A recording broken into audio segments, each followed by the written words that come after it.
साफ है। अगर वो पंजाब में और दिल्ली में आम आदमी पार्टी के नेतृत्व को कबूल करके चंडीगढ़ में आगे बढ़ेंगे तो हरियाणा में मैं समझता हूँ कि तालमेल बढ़ेगा। नहीं तो हमारी तो 90 की 90 विधानसभा की और 10 की 10 लोकसभा की तैयारी है। हम तो चुनाव में बीजेपी ने कहा कि हम 450 का सिलेंडर देंगे। कल किसी सांसद ने सवाल लगाया तो उन्होंने कहा कि कोई 450 का सिलेंडर नहीं मिलेगा।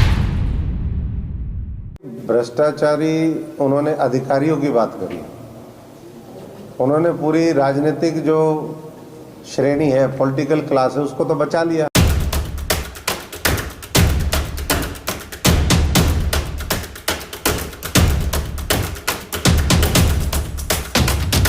उस रथ के सारे तो टायर पंचर है, इंजन में उनका दम नहीं है, ड्राइवर उनका ठीक नहीं है, ना ठीक से दिखता ना ठीक से चल पाते। क्या वो अभी गाड़ी चला के आए तो हैं। इन्हीं लोगों ने 2024 से पहले उठा करके देख लो बंटाधार किसने किया। कांग्रेस को खत्म करने वाले यही लोग हैं सारे। ना तो 24 घंटे बिजली आती है, कट कितने लगते हैं। यही 17 दिन के अंदर बिजली के बिल आ रहे हैं, आपको पता होगा बरवाला के अंदर। बीजेपी ने यात्रा निकाली है, निकाल रही है, लेकिन वो यात्रा सरकारी यात्रा है, वो कोई पार्टी की यात्रा नहीं है।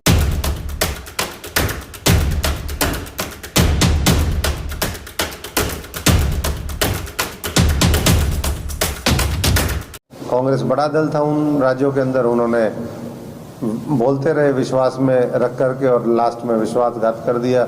और जुमलों की गारंटी चाहिए या काम की गारंटी चाहिए, विकास की गारंटी चाहिए, ये आने वाले समय में हरियाणा और देश की जनता को सुनिश्चित करना है।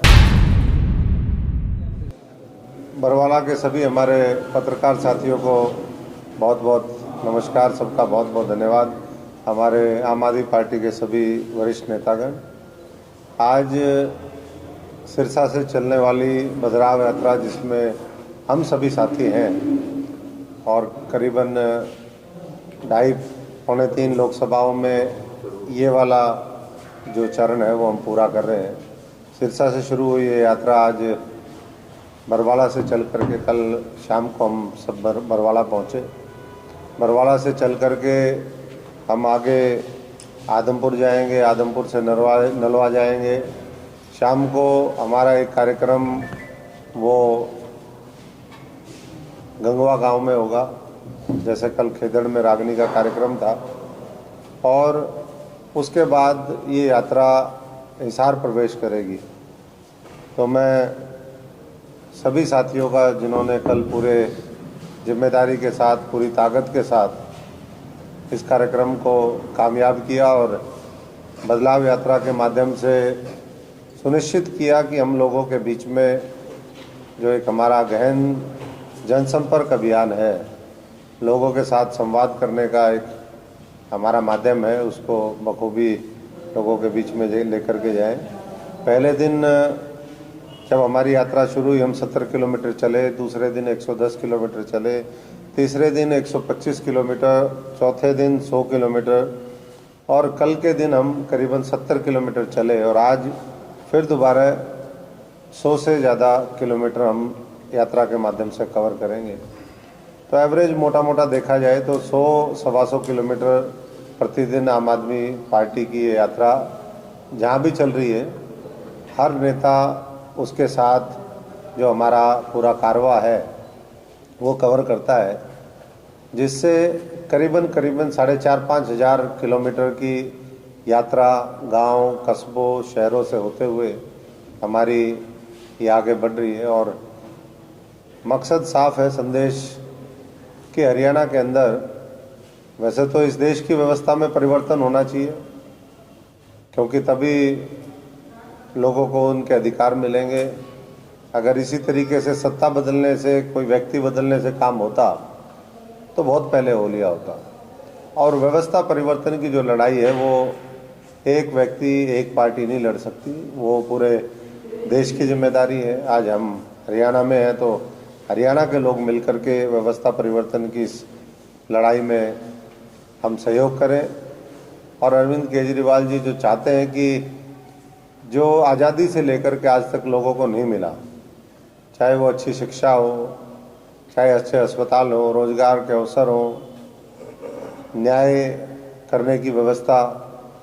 आज तो जगह जगह शोषण चल रहा है, भ्रष्टाचार खत्म नहीं हो रहा, बेरोजगारी हम हरियाणा के अंदर देख रहे हैं, किसान किस तरीके से प्रभावित और प्रताड़ित है सरकार की गलत नीतियों से, वो आप सब देख रहे हैं। चाहे वो छोटी से छोटी हम बात देखें, जब समय होता है डीएपी का तो डीएपी नहीं मिलती, यूरिया का समय आता है तो यूरिया नहीं मिलती, जब फसल तैयार हो जाती है अगर उसके ऊपर प्राकृतिक आपदा आ जाए, ओलावृष्टि हो जाए, ज़्यादा बारिश हो जाए तो उसका मुआवजा नहीं मिलता, क्षतिपूर्ति पोर्टल वो चलता नहीं, भावांतर वो इसी तरीके से है। और गलत कानून बना करके वो कैसे 750 किसानों की शहादत इस सरकार ने ली, 1.5 साल वो आंदोलन करना पड़ा, फिर जा कर के 3 कृषि काले कानून वापस हुए। तो इस तरीके से तमाम मुद्दे हैं किसान के, गरीब के, मजदूर के। अब जिस तरीके से गुलाबी सुंडी का प्रकोप होता है, ये इलाका भी नरमा पैदा करता है पूरा। हम पश्चिमी हरियाणा की खास तौर से बात करें तो बहुत से ऐसे देश हैं जहाँ पर और जो उम्दा बीज है वो आगे। सर मुद्दे से भटक रहे हैं ऐसा लग रहा है। BT3 BT4 नहीं, किसानों की बात तो करेंगे, मुद्दे से कैसे भटक रहे हैं भाई साहब? ये मुद्दे ही तो है। और मुद्दे क्या जो बदलाव यात्रा जो हाँ, बदलाव यात्रा में यही तो बातें कर रहे हैं, यही तो जनता। हम बदलाव यात्रा किस बात का बदलाव? यही सोच का बदलाव, किसान मजदूर की, गरीब की, सबकी बात करेंगे। और यात्रा का कोई हम खाली सड़कों पे घूमने का काम तो नहीं करेंगे। तो किसान का जब दूसरे देशों के अंदर नई किस्म के बीज आ गए तो हमारे यहाँ आने में क्या है? कुछ ना कुछ षड्यंत्र चल रहा है ना इस भारतवर्ष के खिलाफ, तभी हमारे यहाँ उस तरीके की चीज़ें नहीं आई। तो ये तमाम मुद्दों को लेकर के आम आदमी पार्टी लोगों के बीच में जा रही है और मैं समझता हूँ कि लोगों का पूरा समर्थन धीरे धीरे, क्योंकि हमने पहले ग्राउंड पे काम किया, अपने अलग अलग अभियान चलाए और अब यात्रा के माध्यम से हम लोगों के बीच में और जा रहे हैं। इस यात्रा का समापन जो हमारे वाला फेज़ है इसका भिवानी के अंदर होगा और जनवरी माह के अंदर हम बड़ी रैली के माध्यम से जनवरी में, वैसे तो आगाज़ हो ही गया, सब जानते हैं कि अगले साल लोकसभा विधानसभा दोनों के चुनाव हैं, एक साथ हो आम आदमी पार्टी उसके लिए भी तैयार है और अलग अलग हो उसके लिए भी तैयार है। तो पूरी तैयारी में हमारा पार्टी का शीर्ष नेतृत्व भी, ज़मीनी स्तर पर जो कार्यकर्ता है, पदाधिकारी हैं, वो सब लगे हुए हैं। जहाँ तक बरवाला का सवाल है, आप देख ही रहे हो बरवाला में क्या हाल है, सड़कें टूटी पड़ी है, 10 साल हो गए ये सड़क यही पूरी नहीं हो रही। सीवरेज की व्यवस्था है, कॉलेज में रास्ता वो नहीं मिल पा रहा है। जो सफाई है, सफाई का तो मैं देख रहा था आधा शहर जो है गंदगी के ढेर में बदल गया, चाहे मंडी के सामने हो। कल भी रास्ते से हम होते हुए आए, छोटे छोटे शहर, छोटे छोटे कस्बे, आज वो बुरी हालत है क्योंकि जिनको ठेका दिया जाता है, ये हर जगह का बता रहा हूँ, कोई एक जगह का नहीं। नरवाना में भी देखा, उकलाना में भी देखा, आज यहाँ पर बरवाड़ा में भी हम देख रहे हैं। तो क्या कारण है, क्यों हम हमारे जो सफाई कर्मचारी हैं उनको 5-5, 6-6 हज़ार रुपये मुश्किल से देते हैं, वो उसमें क्या काम करेंगे? उनका एजिटेशन जारी है, कर्मचारियों का एजिटेशन जारी है, युवा बार बार अपनी मांग को वो रखते हैं। और ऐसे में मैं समझता हूँ कि संसद और विधानसभाएं जो है वो समाधान का एक जरिया ना बन करके कहीं ना कहीं और बाधाएं बन रही हैं। वहाँ कानून अपने तरीके से पेश हो रहे हैं, 100 सांसद निलंबित कर दिए जाते हैं एक सत्र के लिए। 3 दिन बाद ये सत्र खत्म हो जाएगा, इसके बाद जो सत्र आएगा वो तो सीधा पार्लियामेंट डिसॉल्व होगी, इलेक्शन में चले जाएगी। तो आज भी अभी राजस्थान का चुनाव खत्म हुआ है, राजस्थान में के चुनाव में बीजेपी ने कहा कि हम 450 का सिलेंडर देंगे। कल किसी सांसद ने सवाल लगाया तो उन्होंने कहा कि कोई 450 का सिलेंडर नहीं मिलेगा। तो अब ये लगने लग गया कि बीजेपी जुमलों की तो गारंटी दे सकती है, काम की गारंटी नहीं देगी। तो जुमलों की गारंटी चाहिए या काम की गारंटी चाहिए, विकास की गारंटी चाहिए, ये आने वाले समय में हरियाणा और देश की जनता को सुनिश्चित करना है। हम अपना दायित्व निभाने में लगे हुए हैं और मैं समझता हूँ कि बदलाव निश्चित तौर पर हरियाणा के अंदर आएगा और वो आम आदमी पार्टी के माध्यम से आएगा। जी, अब आम आदमी पार्टी से पहले भी बहुत सारी पार्टियां बदलाव यात्रा कर चुकी हैं, इनेलो है, जनसेवक पार्टी है। आपको क्या लगता है कि आम आदमी पार्टी की इस बदलाव यात्रा से कुछ बदलाव आए? देखिए, आम आदमी पार्टी और दूसरी पार्टियों के काम करने में बहुत फ़र्क है। आम आदमी पार्टी जो बुनियादी चीज़ें हैं वो बातें करती है और उसके साथ साथ जब उनको मौका मिलता है वो करके दिखाती है। दिल्ली और पंजाब मॉडल जो विकास का मॉडल है वो उसी का पर्याय है। हमने जो कहा वो पंजाब में और दिल्ली में किया, इसलिए लोग विश्वास करते हैं। रोजगार की बात है, दिल्ली को एक बढ़िया शहर बनाने का विषय है।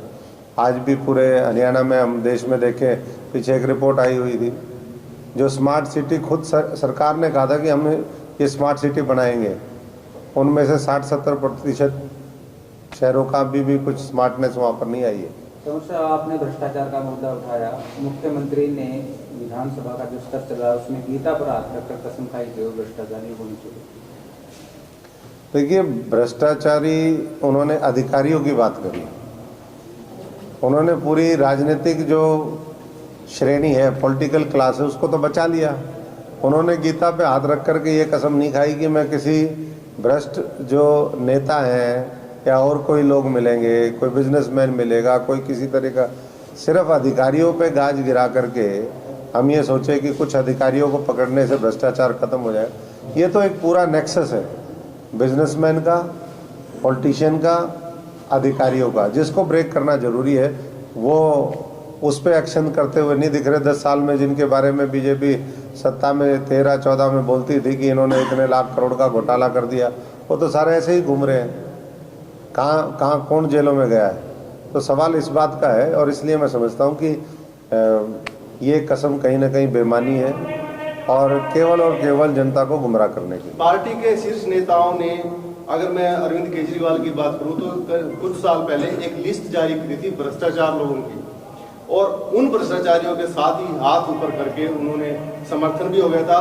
पार्टी के 2 शीर्ष नेता अभी वर्तमान में जेल में हैं और किसी न किसी भ्रष्टाचार में। सर, उसके बारे में क्या कहेंगे आप? देखिएगा, वो लिस्ट तो मैंने नहीं देखी किसकी जारी करी थी, पर जो भ्रष्ट है वो किसी भी पार्टी का हो और देश देख ही रहा है। जहाँ तक सवाल आम आदमी पार्टी के नेताओं का है, तो ये तो मैंने पहले ही तुलना कर दी कि जो ईमानदारी से काम कर रहे हैं, अच्छा काम कर रहे हैं, उनको अंदर डालने में लगे हुए हैं, सरकारी एजेंसीज का दुरुपयोग कर रहे हैं। और जिनकी लिस्ट निकाली थी बीजेपी ने ही, उस लिस्ट पे तो आज तक उन्होंने कार्रवाई नहीं करी। जहाँ तक आज गठबंधन से, अगर आप कांग्रेस के संदर्भ में वो बात कर रहे हैं, तो गठबंधन है और गठबंधन में मैं समझता हूँ कि व्यक्ति इम्पोर्टेंट हो सकता है, लेकिन व्यक्ति से महत्वपूर्ण देश है और देश के मुद्दे हैं। अगर आज भारतीय जनता पार्टी और गठबंधन को हटाने के लिए अगर सारे दल एक साथ आकर के, जो संविधान की बात है, देश की बात है, लोकतंत्र की बात है, 140 करोड़ लोगों के हितों की बात है, तो कई बार मैं समझता हूँ कि उन चीज़ों को थोड़ा बहुत नज़रअंदाज किया जा सकता है। लेकिन आम आदमी पार्टी ना भूलेगी, ना भूल सकती है कि किस किस ने इस देश को खोखला किया और इस देश को लूटने का काम किया। जैसा कि आपने कहा कि लोकसभा चुनाव के जो तैयारी है वो पूरी हो चुकी है। हिसार लोकसभा की अगर बात करें तो हिसार लोकसभा में किसी व्यक्ति को चिन्हित किया गया है? देखिए, अभी व्यक्तियों के चयन की प्रक्रिया अभी नहीं शुरू करी है। जो ये स्वाभाविक तौर पे, ये कोई परिवारवाद का तो है नहीं कि भाई फलाने का पहले बाप लड़ता था, फिर बेटा आ गया, अब उसका पोता लड़ेगा, फिर पोते का पड़पोता भी होगा, वो भी लड़ जाएगा। तो ये तो है नहीं मामला। यहाँ तो नेचुरल लीडरशिप इवॉल्व होती है, नीचे से निकल करके आएगी। जो लोग काम कर रहे हैं, जब पार्टी अपना इंटरनल सर्वे करवाएगी, लोगों से हर तरीके के रुझान देखेगी, आप लोगों का भी उसमें फीडबैक लेगी, जनता से भी बात करेगी, और वैसे में मैं समझता हूँ कि बेहतरीन उम्मीदवार आम आदमी पार्टी देने का काम है। साहब, अभी आपने जो आम आदमी की बात की है उसको कहीं कहीं आप लोगों ने ही ब्रेक किया है। आदमप्रूफ चुनाव में दूसरी पार्टी का उम्मीदवार आपने उतारा। लोग तो ये कहते हैं कि तंवर साहब का बहुत अच्छा निजी मित्र है, इसलिए उन्होंने उनको टिकट दिला दी।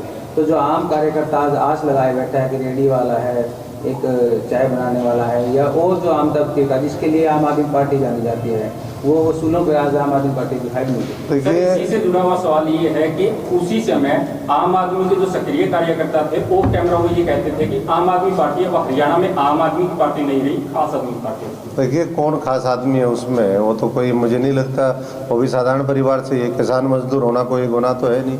जहाँ तक आप ये कह रहे हैं कि भाई हमारा दोस्ती थी, मेरी तो दोस्ती आपसे भी औरों से भी है, यहाँ किसी से अपना तो कोई बैर नहीं है, और जो अपने से बैर करता है वो मैं समझता हूँ कि वो तो देश का दुश्मन है। हम तो किसी से बैर करते नहीं। पार्टी का सर्वे करवाया जाता, पार्टी ने सर्वे करवाया और सर्वे के आधार पर दी वो टिकट, कोई अशोक तंवर के कहने से नहीं दी। अशोक तंवर के कहने से देनी होती तो फिर तो बात ही क्या है। तो अगर पार्टी, एक मिनट, अगर पार्टी ये सर्वे करवाएगी और उसमें 90 के 90 ऐसे का लोग मिले जो कांग्रेस के होंगे, हिंदुओं के होंगे या अदर पार्टी के होंगे, तो क्या आम आदमी उन्हीं को टिकट देगी? क्योंकि सर्वे तो ये बताएगा कि यहाँ मजबूत लीडर कौन है। उन्होंने बताया कि इसके अंदर से मजबूत लीडर है, वो बीजेपी छोड़ के आ गया। इसी प्रकार कोई कांग्रेस का बताएगा कि यहाँ से ये है और यहाँ से ये है, तो क्या फिर आम आदमी पार्टी उस सर्वे पर टिकट देगी? देखिए उस समय पार्टी का नया मामला था, पार्टी अपने तरीके से वो काम करती है। पार्टी का बहुत तरह का फैसला था कि चुनाव लड़ाया जाए नहीं लड़ाया जाए, कई बार समीकरण उस तरीके के होते हैं। ये तो आज आप इसलिए बोल रहे हैं कि वोट कम आए, अगर यही वोट आ जाते, सेकंड नंबर पे आ जाते, वो जीत जाते, आप इस चीज़ को भूल जाते। तो आज आपको भी बात और ये मौका मिल रहा है कहने का, तो मैं समझता हूँ कि ऐसा नहीं है कि कोई कमज़ोर उम्मीदवार था। समीकरण कई बार हो जाते हैं, ध्रुवीकरण वोटों का हो जाता है। उस ध्रुवीकरण में कई बार कांग्रेस भी चपेट में आती है। इलाहाबाद में कांग्रेस की जमानत जब्त क्यों हुई? वो तो कह रहे हैं हम सरकार बनाएंगे, फिर क्या हो गया था उनका? तो फिर सर कह सकते हैं कि कहीं ना कहीं पार्टी की जो सर्वे टीम थी उसमें कहीं ना नहीं, ये नहीं कह सकते। जब इलेक्शन शुरू हुआ अच्छे खासे जगह पे खड़े थे, जब पोलराइज्ड इलेक्शन होता है तो ऐसे ही कई बार हो जाता है। वो आज अगर पोलराइज्ड इलेक्शन हो जाएगा जैसे दिल्ली और पंजाब में हुआ, तो ये जो बड़े बड़े धुरंधर हैं वो तो धूल मिट्टी खाएंगे। तो ये कोई चुनाव कब मामला किस तरीके से उठ जाए, जनता क्या मन बना ले, जनता किस बात पे कन्विंस हो जाए, और हम उसी के लिए निकले हुए हैं कि जनता को कन्विंस करेंगे कि आने वाला समय अभी मौका आम आदमी पार्टी को दे। अभी यहाँ सांसदों और विधायकों की देख लो आप, हरियाणा के अंदर यहीं के बरवाला के विधायक कह रहे हैं कि हमारे जो है चीफ मिनिस्टर डिप्टी सीएम हमारे फ़ोन नहीं उठाते। जब सांसदों और विधायकों की नहीं सुन रहे हैं तो मैं समझता हूँ कि जनता की वो क्या सुनेगा, और जो जनता की नहीं सुनेगा जनता वैसा ही नतीजा देती है। तो आम आदमी पार्टी जब आती है तो पूरी मजबूती से आती है, वो सर्वे वर्वे का मामला नहीं है। लेकिन हाँ, प्रायोरिटी यही है कि नए लोगों को मौका मिले, अच्छे लोगों को मौका मिले, और उसके बावजूद भी कुछ कॉन्स्टिट्यूंसी हो सकती है जहाँ पर जो लोग काम कर रहे हैं उनमें से कोई और बेहतर निकल कर के आ जाएगा। दिल्ली और राजस्थान की बात कर रहे हैं पूरे हरियाणा में, और उनके साथ जो थे हुड्डा गुट किरण सैलजा जो भी एक रथ पे वो नजर आएंगे, आपको भी लगता है ऐसा कांग्रेस एक? उस रथ के सारे तो टायर पंचर है, इंजन में उनका दम नहीं है, ड्राइवर उनका ठीक नहीं है, ना ठीक से दिखता ना ठीक से चल पाते। क्या वो अभी गाड़ी चला के आए तो हैं। राजस्थान में 2 लोगों को लगाया हुआ था, हरियाणा से, छत्तीसगढ़ में लगाया हुआ था, मध्य प्रदेश में लगाया हुआ था। इन्हीं लोगों ने 2024 से पहले उठा करके देख लो, बंटाधार किसने किया? कांग्रेस को ख़त्म करने वाले यही लोग हैं सारे। अगर इन्हीं लोगों ने अपने घर पे बैठ करके ये नेगेटिव ना करते तो आज कांग्रेस की बैठे बैठाई सरकार होती।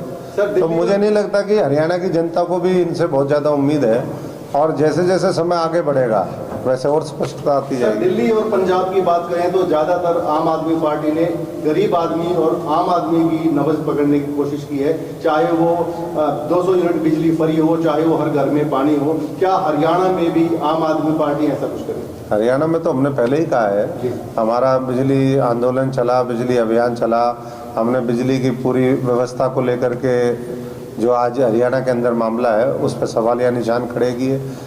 ना तो 24 घंटे बिजली आती है, कट कितने लगते हैं, यहीं 17 दिन के अंदर बिजली के बिल आ रहे हैं। आपको पता होगा बरवाला के अंदर कॉमर्शियल के जो बिल हैं वो 1 महीने के अंदर आने चाहिए। ऐसे ही उन्होंने बिजली का बिल छोटा दिखाने के लिए उसको स्क्वीज़ कर दिया टाइम को, ऊपर से एफएस से जो सरचार्ज लगाना है वो कर दिया।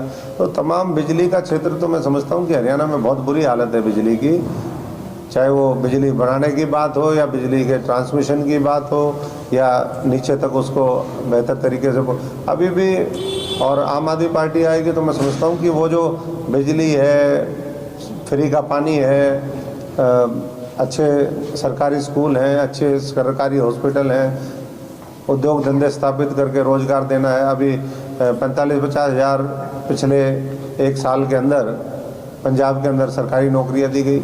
आप उसी समय के तुलना हरियाणा से करें तो मुझे नहीं लगता कि 10% भी सरकारी नौकरियां दी हों।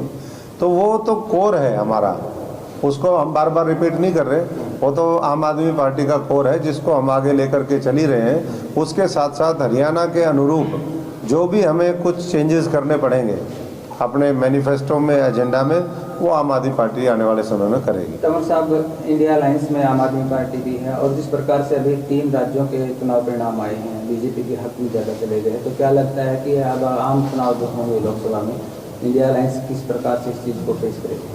देखिए, इंडिया अलायंस तो जब 3-4 मीटिंग पहले हो गई थी चुनाव से पहले, ये दुर्भाग्यपूर्ण रहा इस देश के लिए भी, लोगों का भी दुर्भाग्य ही है कहीं ना कहीं कि छोटे छोटे अगर ईगो क्लैश थे उसको अगर हम ठीक करके चुनाव में जाते तो चुनाव परिणाम कुछ और होते। लेकिन उस समय कांग्रेस बड़ा दल था उन राज्यों के अंदर, उन्होंने बोलते रहे विश्वास में रख करके और लास्ट में विश्वासघात कर दिया और अलायंस में नहीं गए। अब अगर कुछ समझ में आया हो, कल अलायंस की मीटिंग हुई है और उसमें ये कहा गया है कि जिस राज्य के अंदर जो बड़ा घटक दल होगा वो अलायंस को लीड करेगा। तो मैं समझता हूँ कि साफ है, अगर वो पंजाब में और दिल्ली में आम आदमी पार्टी के नेतृत्व को कबूल करके चंडीगढ़ में आगे बढ़ेंगे तो हरियाणा में मैं समझता हूँ कि तालमेल बढ़ेगा। नहीं तो हमारी तो 90 की 90 विधानसभा की और 10 की 10 लोकसभा की तैयारी है ही। हम तो अपना काम करने में लगे हुए हैं और अभी हरियाणा में और कोई मुझे नहीं लगता कि दल है जो ज़मीनी स्तर पर काम कर रहा हो। बीजेपी ने यात्रा निकाल रही है, लेकिन वो यात्रा सरकारी यात्रा है, वो कोई पार्टी की यात्रा नहीं है। उसमें अधिकारी, उसमें कर्मचारी, उसमें स्कूल के बच्चे, उसमें पंचायत है, उसमें सरपंच, जिसको वो दबा करके उस यात्रा को कामयाब कर सकते हैं तो उनकी कोशिश है। लेकिन जगह जगह उसका विरोध भी हो रहा है, काले झंडे भी दिखाए जा रहे हैं और एक तरफ आम आदमी पार्टी की यात्रा है। बाकी मुझे लगता नहीं कि वो यात्रा निकाल पाएगा। सर, हरियाणा में विधानसभा चुनाव की बात करें तो क्या आम आदमी पार्टी किसी सीएम चेहरे के नाम पर भी चुनाव होगा? ये तो परिस्थितियाँ अलग अलग राज्य की है, अलग अलग होती है। कई बार पार्टियाँ डिक्लेयर, अब मध्य प्रदेश में तो किसी ने किसी को डिक्लेयर नहीं किया, कई बार कांग्रेस डिक्लेयर करती है, नहीं करती है। आम आदमी का भी ऐसा ही है। ये पार्टी की जो विचारधारा है, सोच है, नीतियाँ है, नेतृत्व है, उसको मजबूती से लेकर के जाएं और जब समय आएगा उसके अनुरूप पार्टी का फैसला लेगी।